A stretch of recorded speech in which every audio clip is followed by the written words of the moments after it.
we have a spin. Bodine is in the fence. So is Rick Mast. Oh, no. David got through. Kyle Petty got through. I think I saw Kulwicki on the bottom of the racetrack getting through. There are 4 or 5 cars that are heavily damaged. The caution flag is Bill Elliott got through. Then they're racing back to the Kulwicki. line. They're racing back to the line, trying to lead a lap. Here they come. Martin trying desperately to lead a lap, get 5 bonus points. But Dale Earnhardt won't wait.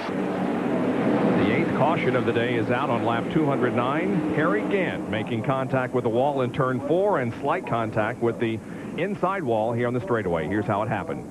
Here Harry Gant is, and I was looking at Harry Gant on commercial, and I'm wondering why he was back there so far. I know he made a late pit stop, but came off the corner. All of a sudden, it just went around and smacked that left wall with the left side. Jerry Punch? Well, Benny, Harry is not a happy camper. I saw Leo Jackson, the car owner, come walking by here a minute ago shaking his head, and he was not very happy either. Apparently, there was a possible problem. Harry was getting ready to come back down pit road. He just made that lap up, and they thought they may have left some lug nuts loose. Either that, we don't want to point the finger at anyone. Either that happened, or else the wheel was working its way loose because the car was vibrating and dancing. So Harry had backed out of the throttle and was getting ready to come back down pit road. And unfortunately, he ended up about 1.5 miles from making it back to pit road in the wall. As Harry does climb out of the car, boy, he really wanted to win one here in the finale for 1993. One good grip off the corner. Back to racing. Oh, and problems on the start. Glenn Allen Jr. Glenn Allen. Oh, and a hard hit as Shane Hall is hit hard from the rear deck by Hermie Sadler. Caution on the speedway. And what a lick. Boy, that was a lick. The leader have taken the caution. There you see Hermie's moving. You see Shane Hall is moving. It's a good sign. Yeah.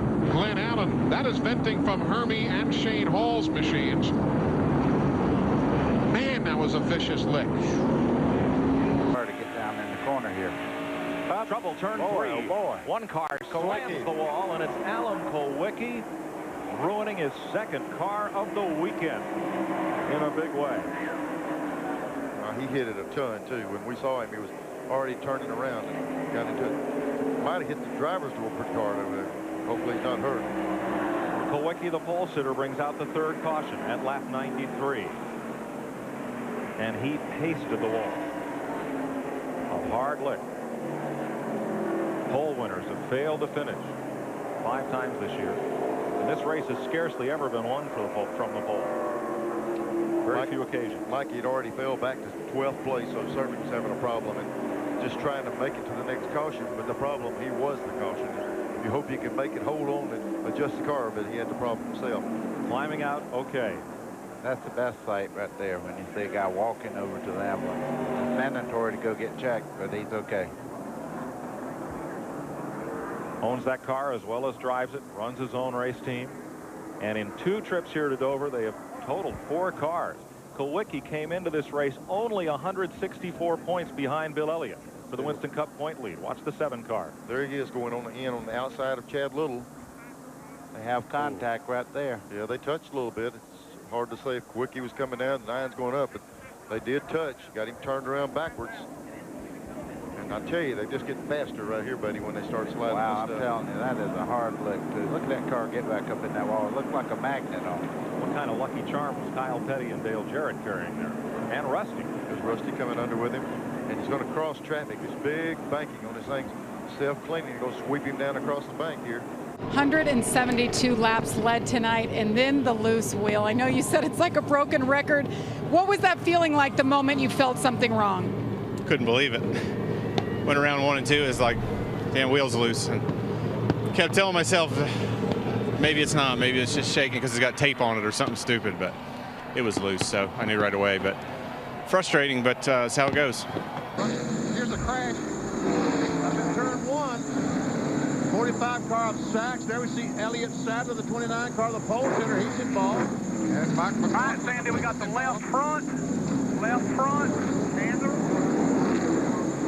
Caution for the 6th time. There come the leaders flashing by. There is the Greg Sachs car. The Hunter Specialties car owned by Mike Laughlin.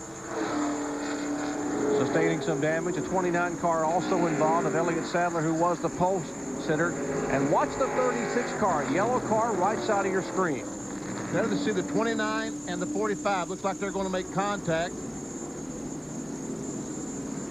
Yep, the 29 drifts up the hill, just touches the 45. Mike McLaughlin had nowhere to go in the car number 34 and right into him, where Todd Bodine was able to cut left, go under him, and motor on by. They come through the tri-oval here at the Talladega Superspeedway, and you see the 00 of Buckshot Jones hit from behind, gets down into Joe Nemechek, the pole sitter, and they go spinning. And then there's Elton Sawyer hitting the Buckshot Jones car and Elton's car gets up off the ground, then catches on fire as it goes out through there. You see the tire jumping along? That is Elton Sawyer's left front tire. He hit so hard, he literally sheared the left front off his car, and now he's broken an oil line, and that's the fire that we see is oil on the exhaust system. He's heading for the grass trying to find some water to put that out. Another angle from behind. There we see the 00 car go down, and there's Nemechek, no place to go. Bam, heavy contact. Now cars with no place to go. The 34 car goes to the outside trying to dodge, but he gets turned right in front of the 43 car, heavy contact. There's Elton Sawyer's tire that I was talking about. That's a tire, spindle, everything. Thing probably weighs 125 pounds as it goes bouncing down the racetrack. The racetrack now after an accident earlier, and there he has Dick Trickle in the wall. On the bottom, stay hard, stay up, and come on. Keep digging. Hard in the wall. Whole back end of that car is collapsed. The leader has gotten it at the stripe, so we are under caution. Bobby Labonte shows the way. Dick Trickle. Yeah, he seems to be okay. He's trying to get her fired up there. That's Dick the Leroy Trickle right there. I hope he's fine. He seems to be. They're saying at the moment that Sterling Marlin was back on the track 56 laps down, and no sooner did he come back than Trickle had this problem. Dick says, heck, I've driven cars like this. Let's just fire up and go. Yeah, well, like I've said, riding a wrecked race car is a whole lot better than riding an ambulance any day. Amen to that. Oh, look at the back end of that car. Just pushed right to the back tire. Looks like it went under the fence. It looks like one of those old Gremlins or something. Let's take another look here and see exactly what we can find out. That's Kevin LePage there with him. He just gets up a little high and, well, I don't know if there was contact or if it was air. Or if it just went. It's hard to say. Oh, man, that was a lick. He hit hard. But knowing Trick like I do, I think he may have got nerfed. See the coil spring come flying out of the back end of the car? Yeah. That's how hard he hit. Took the spring out. But you also notice no fuel, no problems in that regard. And that's most important. No fire. But I really couldn't tell. We'd have to get an update when we hear from Dick Trickle as to what transpired there. Glenn Jarrett's on the pit lane. Guys, I just asked his crew chief, Brian Schaefer, if Dick said if the 88 car got into him. He said, yes, definitely. He did nudge him just a little bit, so that helped him along there. So what we could see there was pretty much kind of what I thought. It was really hard to tell, but Brian said, yeah, that LePage did get into him just a bit.